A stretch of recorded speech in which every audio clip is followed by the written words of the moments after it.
जय श्री कृष्णा। आज के वीडियो में सुनिए श्री सत्यनारायण भगवान की व्रत कथा। तो बोलिए सत्यनारायण भगवान की जय।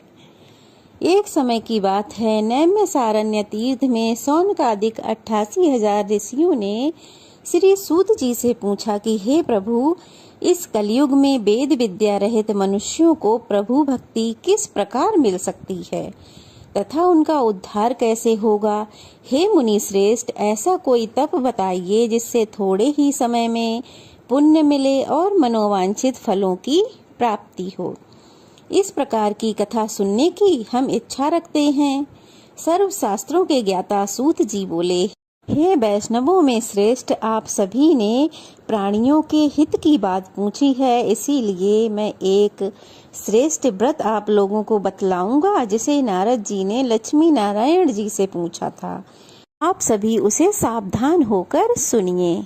एक समय की बात है, योगी राज नारद जी दूसरों के हित की कामना के लिए अनेक लोकों में घूमते हुए मृत्यु लोक में आ पहुँचे। यहाँ उन्होंने अनेक योनियों में जन्मे प्रायः सभी मनुष्यों को अपने अपने कर्मों द्वारा अनेकों दुखों से पीड़ित देखा। उनका देख नारद जी सोचने लगे कि कैसा यत्न किया जाए कि जिसके करने से निश्चित रूप से मानव के दुखों का अंत हो सके।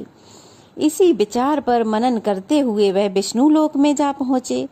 वहां वह देवों के देव श्री नारायण की स्तुति करने लगे, जो हाथों में शंख चक्र गदा और पद्म लिए थे तथा गले में बरमाला पहने हुए थे। नारद जी उनकी स्तुति करते हुए बोले कि हे भगवान, आप अत्यंत शक्ति से संपन्न हैं।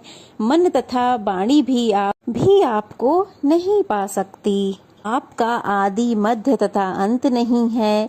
निर्गुण स्वरूप सृष्टि के कारण भक्तों के दुख को दूर करने वाले हैं। आपको मेरा नमस्कार है।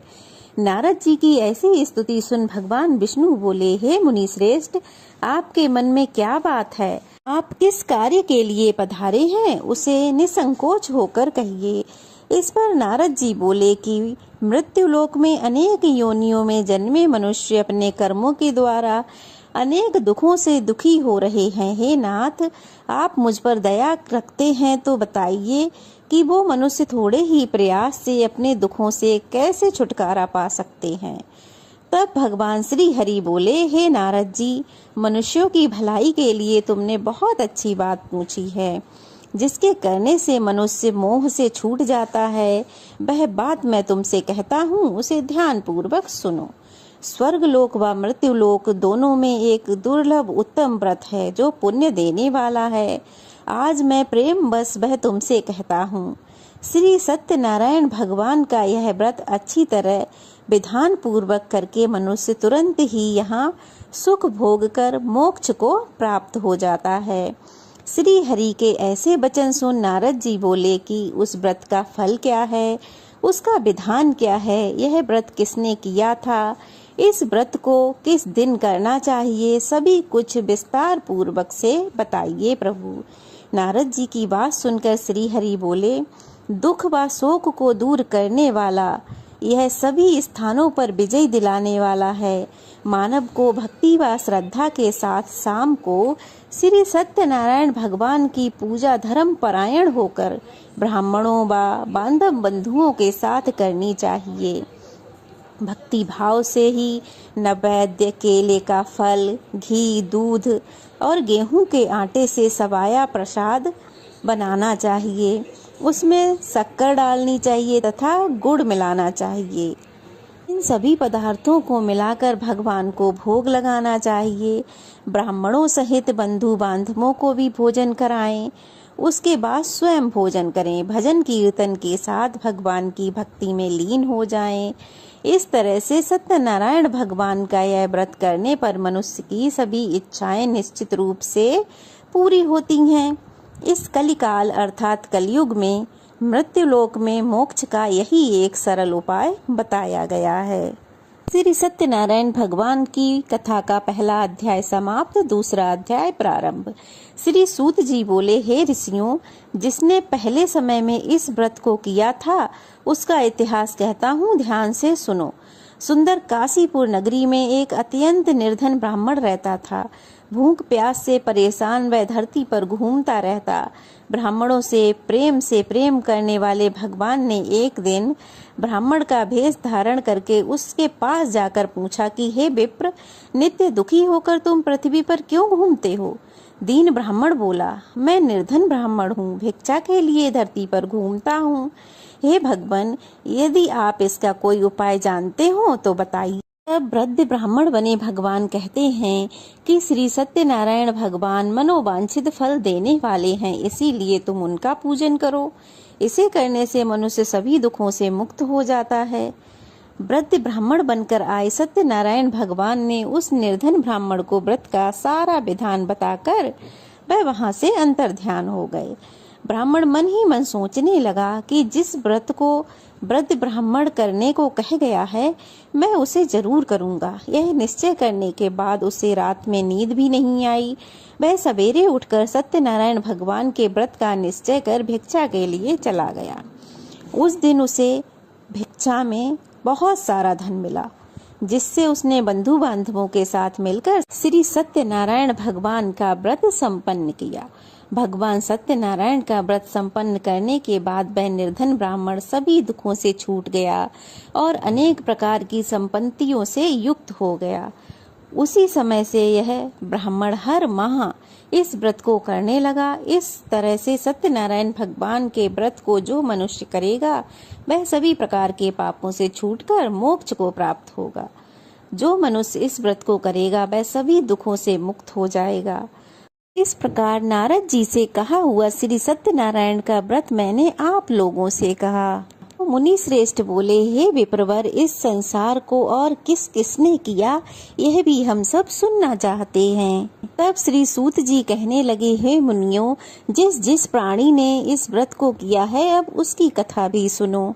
एक समय वह ब्राह्मण धन और ऐश्वर्य के साथ बंधु बांधवों के सहित पूजन कर रहा था कि उसी समय एक लकड़हारा आया। उसने अपनी लकड़ियां बाहर रख दी और वह ब्राह्मण के घर के अंदर चला गया। प्यास से व्याकुल उस लकड़हारे ने ब्राह्मण को एक व्रत करते हुए देखा। उसे देख वह अपनी प्यास भूल गया और उसने पूछा, हे ब्राह्मण देवता, आप ये किसका व्रत कर रहे हैं? इस व्रत को करने से क्या फल मिलता है, कृपया मुझे भी बताएं। तब ब्राह्मण ने कहा, सब मनोकामनाओं को पूर्ण करने वाला यह श्री सत्यनारायण जी का व्रत है। इनकी ही कृपा से मेरे यहाँ धन धान्य आदि की वृद्धि हुई है। विप्र से इस व्रत के बारे में जानकर वह लकड़हारा बहुत प्रसन्न हुआ। भगवान का चरणामृत लेकर भोजन करने के बाद वह अपने घर को चला गया। अगले दिन लकड़हारे ने निश्चय किया, आज गांव में लकड़ी बेचने के बाद जो भी धन मिलेगा मैं उससे श्री सत्यनारायण भगवान का व्रत करूंगा। ऐसा निश्चय कर वह लकड़हारा लकड़ियों का ढेर अपने सिर पर रख जिस नगर में धनवान लोग रहते थे वहां चला गया। उस दिन लकड़हारे को अपनी लकड़ियों के 4 गुने दाम मिले। अब वह बूढ़ा लकड़हारा प्रसन्न होकर उन पैसों से आटा, दूध, घी, दही, शक्कर और गेहूं का चूर्ण इत्यादि श्री सत्यनारायण भगवान का व्रत करने की इच्छा से सभी सामग्री ले आया। फिर उसने घर आकर अपने सभी बंधु बांधवों को बुलाकर भगवान श्री सत्यनारायण की पूजा और व्रत किया। इस व्रत के प्रभाव से वह बूढ़ा लकड़हारा धन, संतान, सुख आदि सभी सुखों को भोग कर अंत में बैकुंठ धाम को चला गया। 3रा अध्याय प्रारंभ। श्री सूत जी ने कहा, हे श्रेष्ठ मुनियों, अब एक कथा और कहता हूँ, ध्यान पूर्वक सुनो। पूर्व काल में उल्कामुख नाम का एक बुद्धिमान राजा था। वह सत्य वक्ता और जितेंद्रिय था। प्रतिदिन मंदिरों में जाता और गरीबों को धन देकर उनके कष्ट दूर किया करता। उसकी पत्नी सुंदर और सती साध्वी थी। भद्रशिला नदी के तट पर उन दोनों ने श्री सत्यनारायण भगवान जी का व्रत किया। साधु नामक एक वैश्य राजा को व्रत करते देख उनसे पूछने लगा, हे राजन, भक्ति युक्त मन से आप यह क्या कर रहे हैं? मेरी सुनने की बड़ी इच्छा है। तब महाराज उल्कामुख ने कहा, हे साधु वैश्य, मैं अपने बंधु बांधवों के साथ संतान प्राप्ति के लिए श्री सत्यनारायण भगवान का व्रत कर रहा हूँ। वह साधु बोला, हे राजन, मुझे भी इसका विधि विधान बताइए, मैं भी यह व्रत करूँगा। मुझे कोई संतान नहीं है और मुझे विश्वास है कि इससे निश्चय ही मेरे यहाँ भी अवश्य संतान होगी। राजा से सब विधान सुन व्यापार से निवृत्त हो वह वैश्य खुशी खुशी अपने घर को आ गया। वैश्य ने अपनी पत्नी लीलावती से संतान देने वाला उस व्रत का समाचार सुनाया और निश्चय किया, जब हमारे यहाँ संतान होगी तब मैं भी इस व्रत को अवश्य करूँगा। साधु ने इस तरह के वचन अपनी पत्नी लीलावती से कहे। एक दिन लीलावती पति के साथ आनंदित हो सांसारिक धर्म में प्रवृत्त होकर सत्यनारायण भगवान की कृपा से गर्भवती हो गई। 10वें महीने में उसके गर्भ से एक सुंदर कन्या ने जन्म लिया। दिनों दिन वह कन्या ऐसे बढ़ने लगी जैसे शुक्ल पक्ष का चंद्रमा बढ़ता है। माता पिता ने अपनी कन्या का नाम कलावती रखा। एक दिन लीलावती ने मीठे शब्दों में अपने पति को याद दिलाया कि आपने सत्यनारायण भगवान के जिस व्रत को करने का संकल्प किया था उसे करने का समय आ गया है। अब आप इस व्रत को कर लीजिए। साधु बोला, हे प्रिय, इस व्रत को मैं अपनी पुत्री के विवाह के समय पर करूँगा। इस प्रकार उसने अपनी पत्नी को आश्वासन दे दिया और वह नगर को चला गया। कलावती पिता के घर में रहकर बड़ी होने लगी। साधु ने एक बार नगर में अपनी कन्या को सखियों के साथ खेलते देखा तो उसे समझ आया, मेरी कन्या तो बड़ी हो गई है।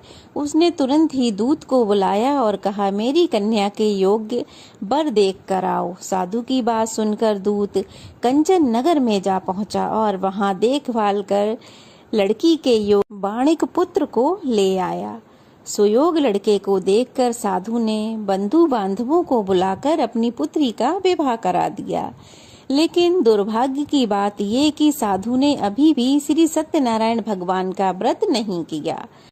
इस पर श्री सत्यनारायण भगवान क्रोधित हो गए और श्राप दिया कि साधु को अत्यधिक दुख मिले। अपने कार्य में कुशल साधु बनिया जमाई को लेकर समुद्र के पास स्थित होकर रतन सागर नगर में आया। वहां जाकर वह दामाद ससुर दोनों मिलकर राजा चंद्रकेतु के नगर में व्यापार करने लगे। एक दिन भगवान सत्यनारायण की माया से एक चोर राजा का धन चुराकर भाग रहा था। उसने राजा के सिपाहियों को अपना पीछा करते देखा। उसने वह सब चुराया हुआ धन वहां रख दिया जहां साधु वैश्य अपने जमाई के साथ ठहरा हुआ था। राजा के सिपाहियों ने साधु वैश्य के पास जाकर राजा का धन पड़ा देखा तो वह ससुर जमाई को बंदी बनाकर प्रसन्नता के साथ राजा के पास ले आए और कहा कि हम उन दोनों चोरों को पकड़ लाए हैं, आगे आप कार्रवाई कीजिए राजा जी।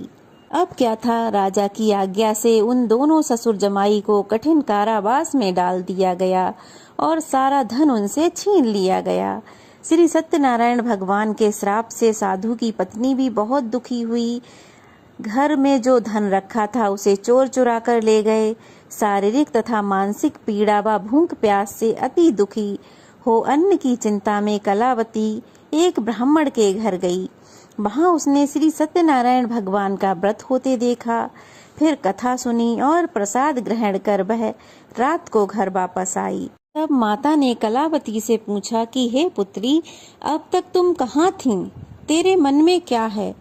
कलावती ने अपनी माता से कहा कि हे माता, मैंने एक ब्राह्मण के घर में श्री सत्यनारायण भगवान का व्रत देखा है। वहीं मैं कथा सुन रही थी और प्रसाद ग्रहण करके आई हूँ, इसीलिए देर हो गई। अपनी कन्या के वचन सुन लीलावती को भगवान सत्यनारायण के व्रत करने का याद आया तो उसने भी भगवान के व्रत और पूजन की तैयारी करने लगी। लीलावती ने परिवार में बंधु बांधवों सहित सत्यनारायण भगवान की पूजा की और उनसे वर मांगा कि मेरे पति तथा जमाई शीघ्र ही आ जाएं। साथ ही ये भी प्रार्थना की कि हमें क्षमा कर दीजिए, हमने आपका व्रत पालन नहीं किया, हम सबको क्षमा कर दीजिए। श्री सत्यनारायण भगवान इस व्रत से संतुष्ट हो गए और राजा चंद्रकेतु को स्वप्न में दर्शन देकर कहा कि हे राजन, तुम उन दोनों वैश्यों को छोड़ दो और तुमने जो उनका धन लिया है उसे वापस कर दो।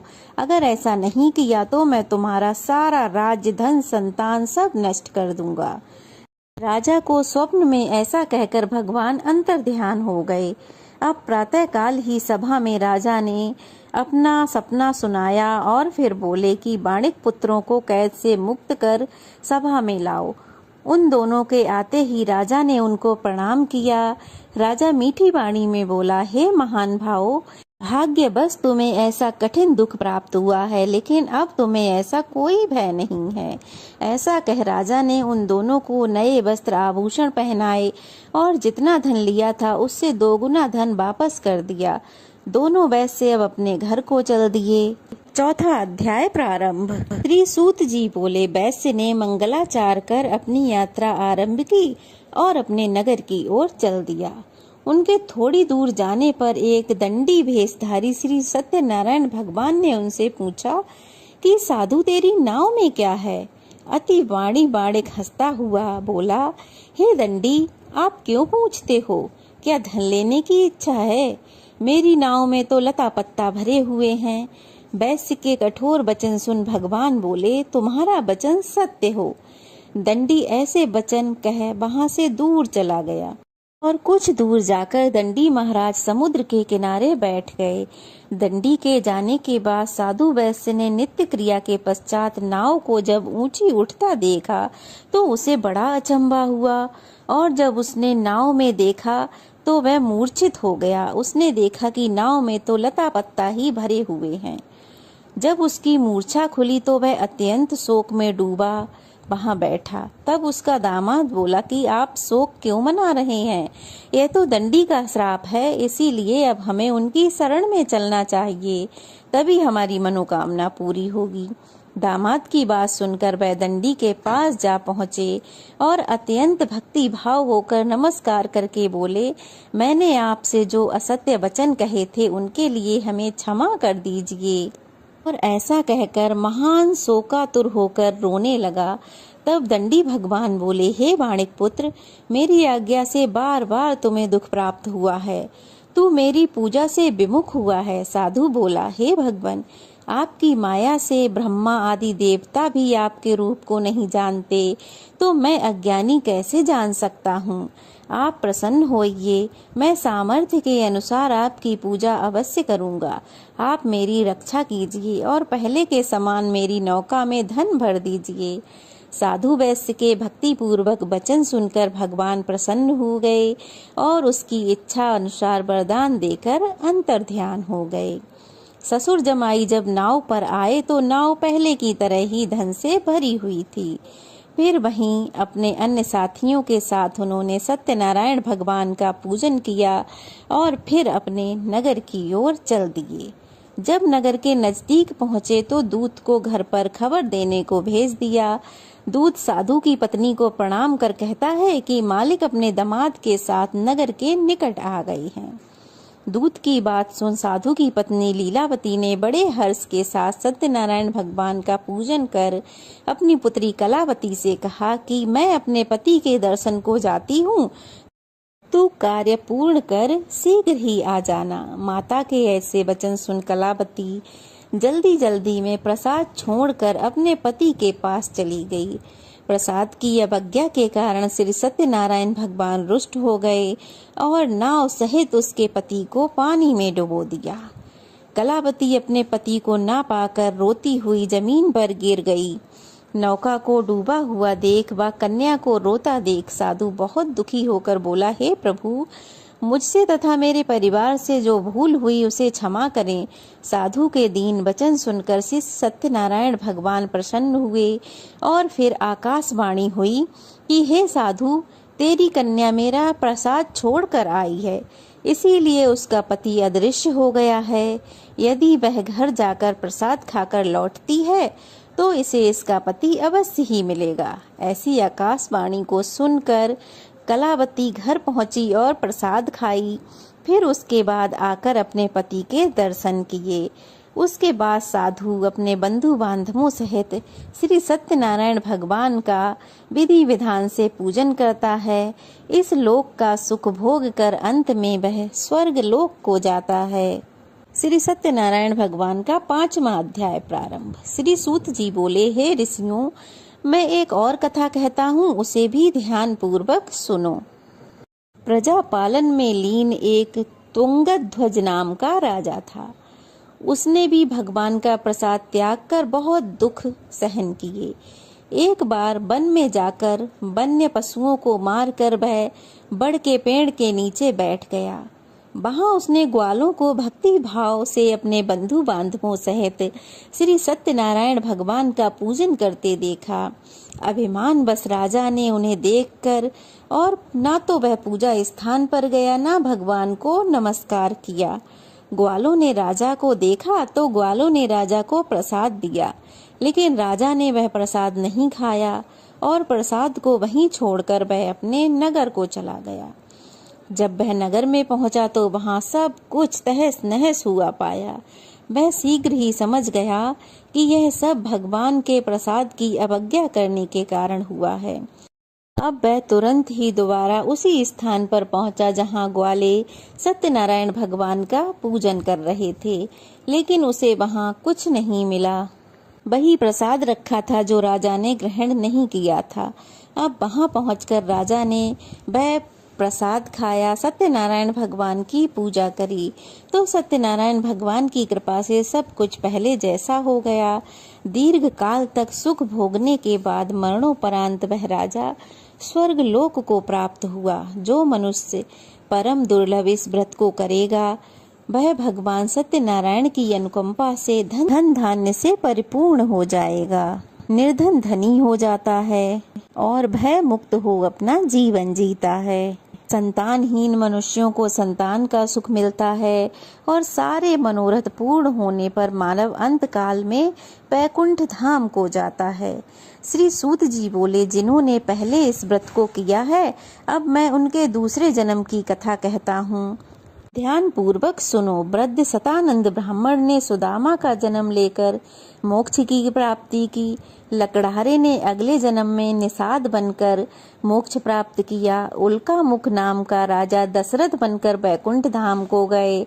साधु नाम के वैश्य ने मोरध्वज बनकर अपने पुत्र को आरे से चीर कर मोक्ष पाया। महाराज तुंगध्वज ने स्वयंभू होकर भगवान में भक्ति युक्त हो कर्म कर मोक्ष को प्राप्त किया। श्री सत्यनारायण भगवान की कथा समाप्त। सभी प्रेम से बोलिए सत्यनारायण भगवान की जय।